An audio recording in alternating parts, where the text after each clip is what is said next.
Welcome back to the channel. Welcome back to Yinzer 3D. I'm Chris, and today I'm going to walk you through a little bit of a cleanup and modification here to my AMS.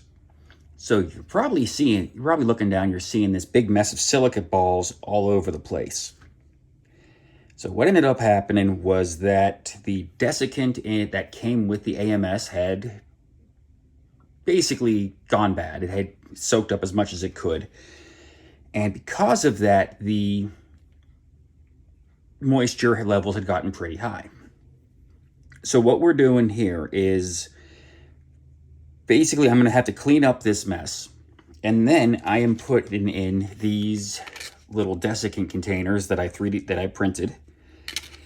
I'll find the link to these, put these in the comments. I'm gonna put these in here. These will go inside of there, and then underneath they'll go underneath the stock grid.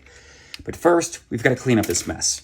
And I figure the easiest way of cleaning up this mess is just unscrewing everything, picking it out, and then just dumping it into a container. Because it's either that or else pick up each and every one of these little balls by hand. And I really don't want to do that. So, disassembling the AMS. First thing you do, shut down all the power. Power's shut down on the printer, and there is a power connector over here behind the machine. I'll unplug that. Then you're going to want to grab your 2mm Allen wrench. I got these from Harbor Freight, little T-handle, 2mm. Yep. And you have two screws back here that you are going to try to get a hold of if you can find them. Remember, righty-tighty, lefty-loosey, so we got to go counterclockwise.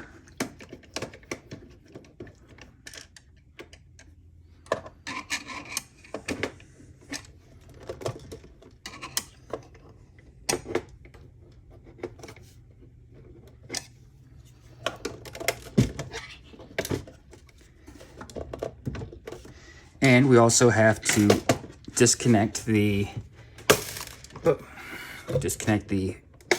bowden tube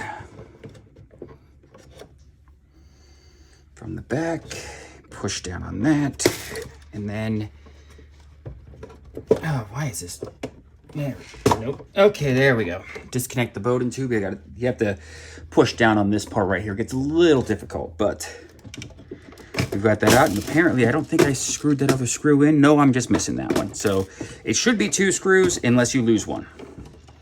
Then you gotta push this in so that you can maneuver the interior guts out around it, and then pull the whole thing out. Now there is a cable that connects the bottom of this. Let me just...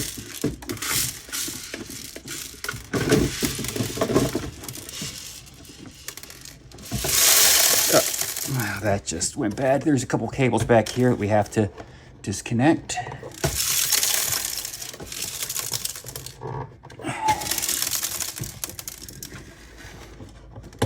Okay, so now that we got that, this might take a few minutes longer to clean up than I thought.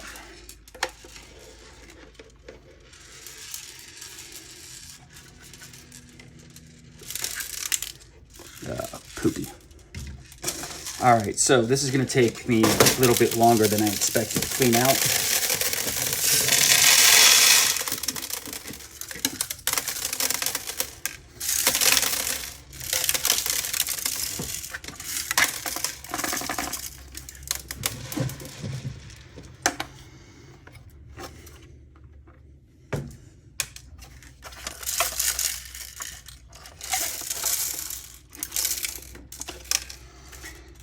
All right, I'm probably gonna have to do a little bit more work on this to take this apart to clean this up later on. But in the meantime,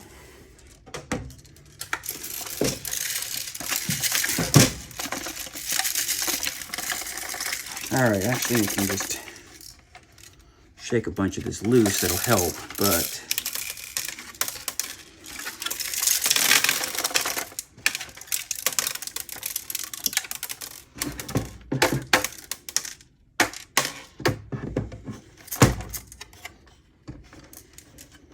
So I'm gonna have to go through, you can probably see that there's some of these little balls that are stuck in each of these.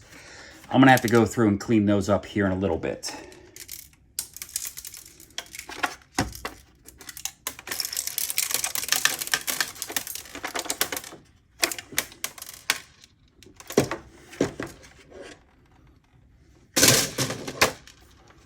Yeah, these are like stuck in the, so I'm gonna have to take these apart to, take these sections apart to get to the rest of the,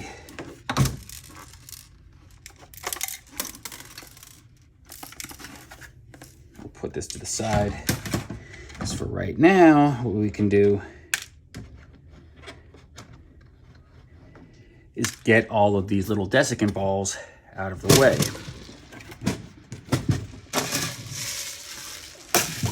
So remove that.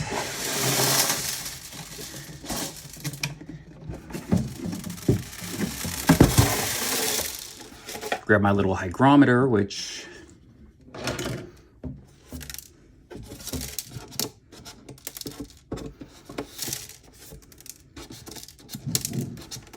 is there, and then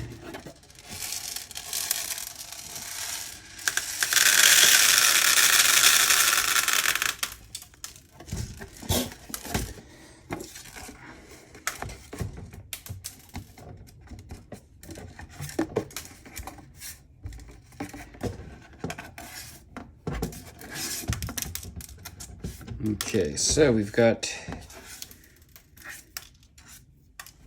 yeah, so this is why you want to do that bin beforehand. And if you want to make sure you got all the pieces out, give it a shake. You shouldn't hear too much rattling around.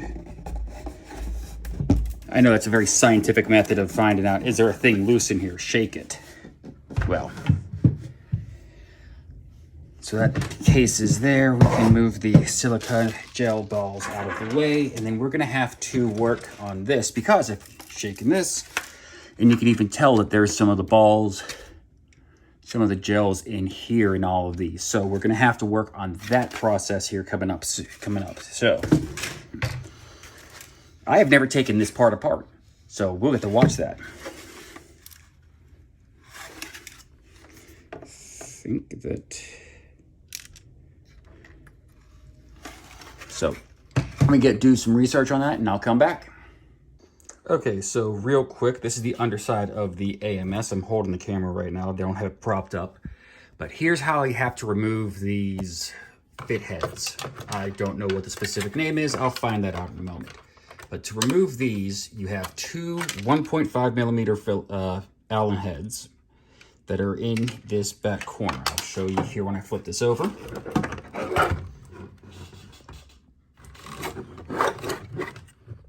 Right there, you see that? You have two of those on each side. That's gonna hold on this plastic casing. Now to get the actual device part out, we have to unscrew using the 1.5 millimeter hex bolt. You see that there are two holes here, right here and here, and then two more down here and here on each side.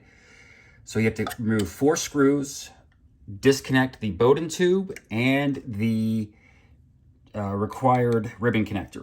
That will then allow you to pull this whole assembly out. Now, what I've got to do here is get into this so that I can get these little silica balls out. Once I get those out, then I can reinstall this, and then I will go through the process on getting this disassembled and then reassembled after I get these out. And I'm gonna do this for all 4 of these because I'm an idiot and I have silica gel balls all over the place. Okay, I should get better at pressing the record button. So 4 little silver screws. These ones right there on the top half of the screen. They go into that hole, that hole, that hole right there. You can see through it right there. And then that hole. Once you have those out, you can pull this up just slightly enough so that you can get into here to remove any of the devices. You don't want to go to any of the silica gel balls or any debris that's in there. You don't want to go too high up too much because it could damage the rest of this. And I haven't taken apart the rest of the gears yet to see how this works. So that is that part. I'm going to start reassembling this, and I'll get through the other 3 dispensers here in a little bit. All right, so welcome back. And as you see, the AMS is partially disassembled. And now I'm going to go through the rest of this process on disassembling the rest of these 3, cleaning them out, and then reassembling this.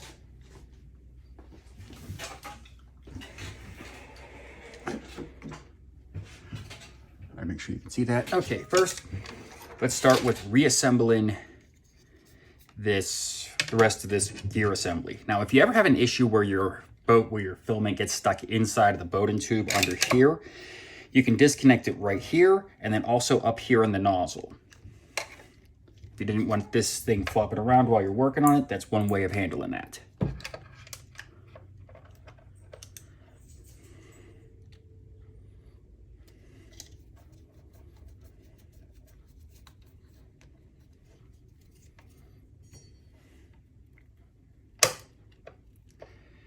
Okay, and see, the hardest part with doing these repairs is the tiny little screws that are just very difficult to work with.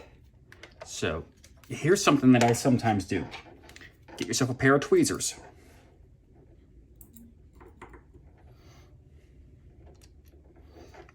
There. Just tweezer them into position. Now, you can also get away with this if you have a magnetic screwdriver, but these bits, I have not magnetized them because I don't want to have to deal with that this close to the boards and stuff. So right now, we'll just get away with the tweezer trick. Also, I have my screws in a little bowl that I got from Harbor Freight, the little magnetic bowl.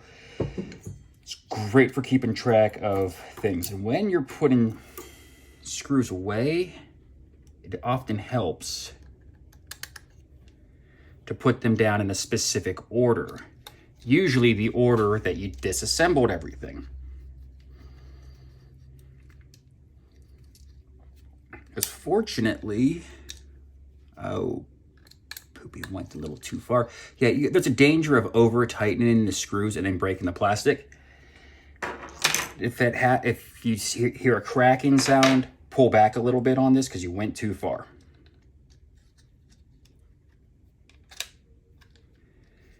So then, come back up through the bottom here. We run the cables and the bowden tube through the gap.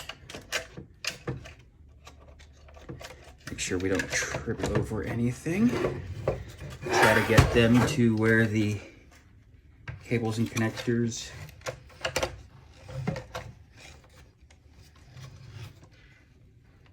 look like they do on the other ones, which for the most part they do, but this cable apparently has gone. All right, so we'll do this again, and then we'll spin this upside down and then screw everything in.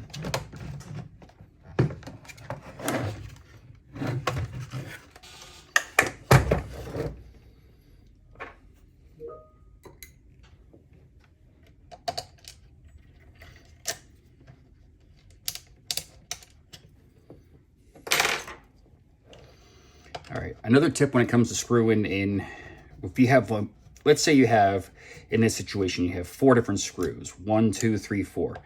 You don't want to tighten down the first one all the way. Just go about halfway, maybe enough so that you're holding things in place. And then go to the opposite corner.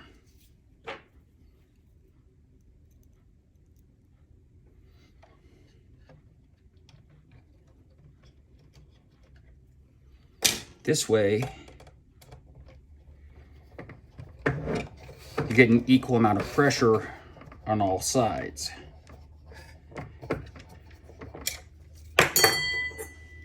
And try not to drop your screws so often. Let's get the ribbon cable back in through here.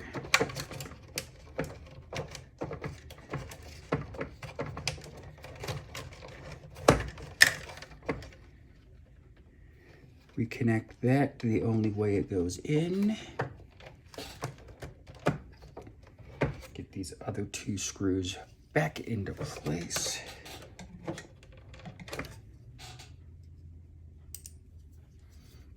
Now, if you're new to doing repairs of computer components or technical stuff or anything else like that, don't be afraid to make mistakes. You will. Just when you're making a mistake, take a deep breath and then work backwards.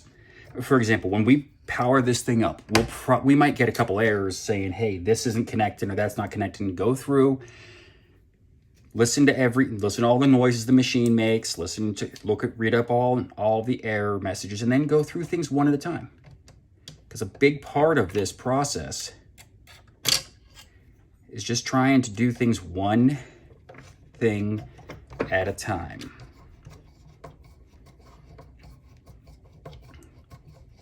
Now, this is also going to be, this would also be an effective teardown thing if you're thinking of doing the AMS. If you're thinking of doing like the Hydra build, this is also how you would go about tearing apart everything in the interior of the machine. Now, I'm going to take a pause for a moment because I'm going to get through the rest of these components.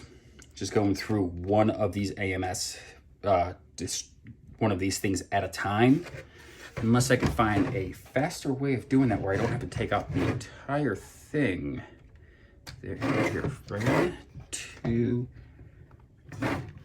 3, and then now I have to take it out so that I can get it out. So I'm just gonna go through and see which ones still have the silica gels in them and if I can poke it out from the back or not. So I'll be back. All right, so I'm gonna get back to working on this AMS. I have cleared out the silica from the first, well, actually the 4th module, the way I go with it, because I counted 1, 2, 3, 4. 1, 2, 3, 4 from left to right. But yeah, so I'm gonna go through, and now that number 4 is cleared off, I'm just gonna do a time lapse here, and we're gonna work on getting all of these done.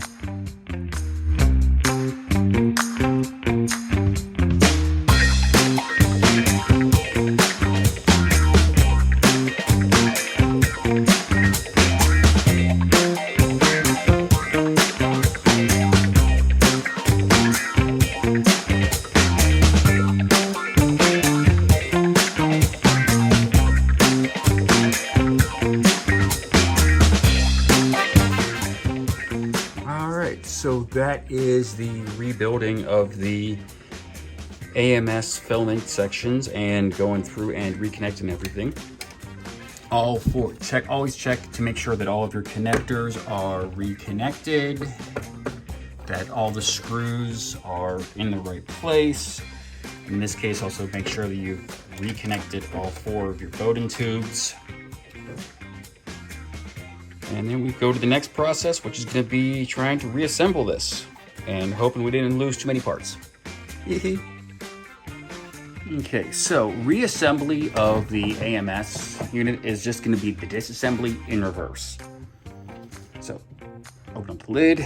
So we're going to bring this into focus. We're going to put the filament side in first. Now, before we go too far with connections, we have to reconnect these cables that we disconnected earlier. They basically match up. The 2-pin one is going to go on the right, and the 5-pin cable is going to go on the left. There's only one way that these go in, so if it doesn't feel right, don't force it.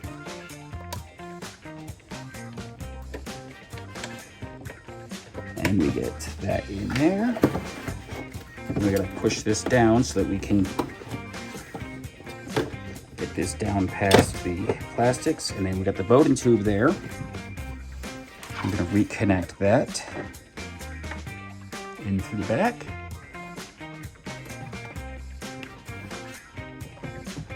Give that some chunks,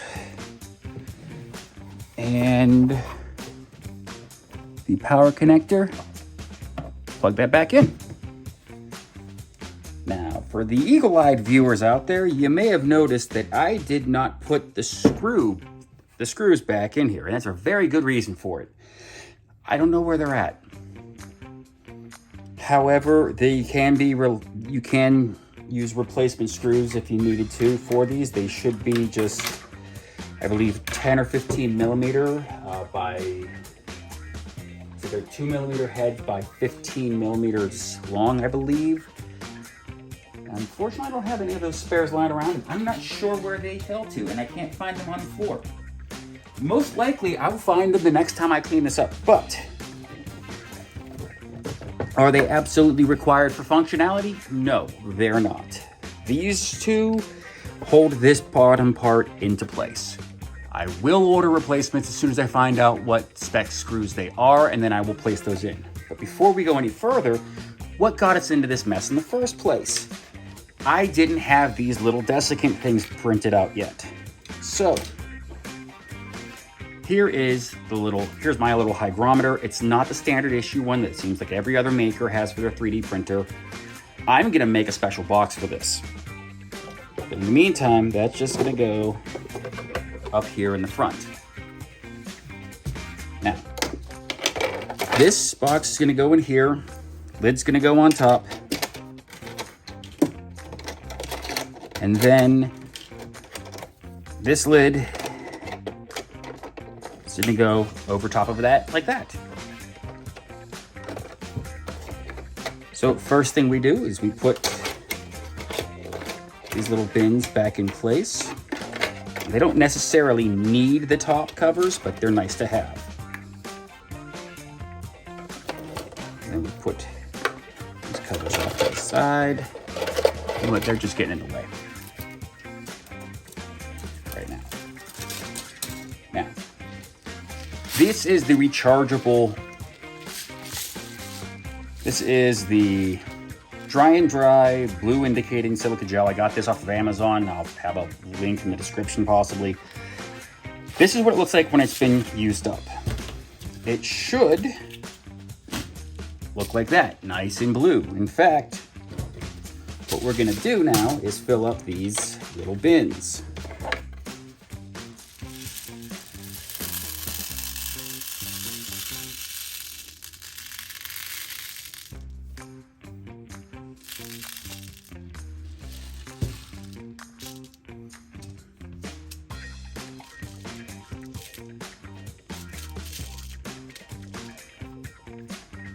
Yep.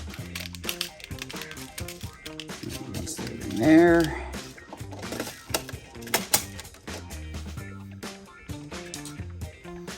Pop those in. In fact, we could probably just, as long as we do a nice gentle pour.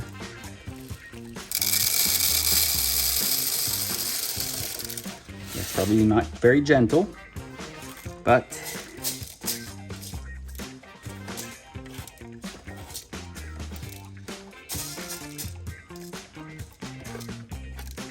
just take a couple of these beads off on the side. That's not terrible. Place the cover back on. And once those covers are on,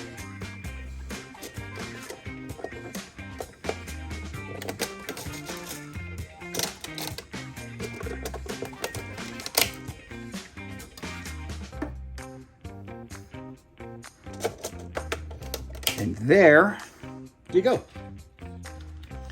That is that's using the refillable desiccant so that you don't have to keep wasting money on redoing this. The next time, always have those printed out before you fill up with the desiccants. Now the instructions on this, as you can see, blue beads contain a trace of cobalt chloride, keep out of reach of children, do not eat. When reactivating these, go for a half hour to 2 hours at 250 degrees or microwave 10 minutes to defrost. What I'm gonna do is I'm gonna put this to the side, wait until this is more or less filled up or this runs low. And then once that's done, I'm gonna microwave these or test them in the oven, see which one works best, and I'll let you know. So that is this. I'm gonna test up the AMS here in a little bit once I get some more repairs done on some other things. And that should be all we got. All right, Yins, have a good one.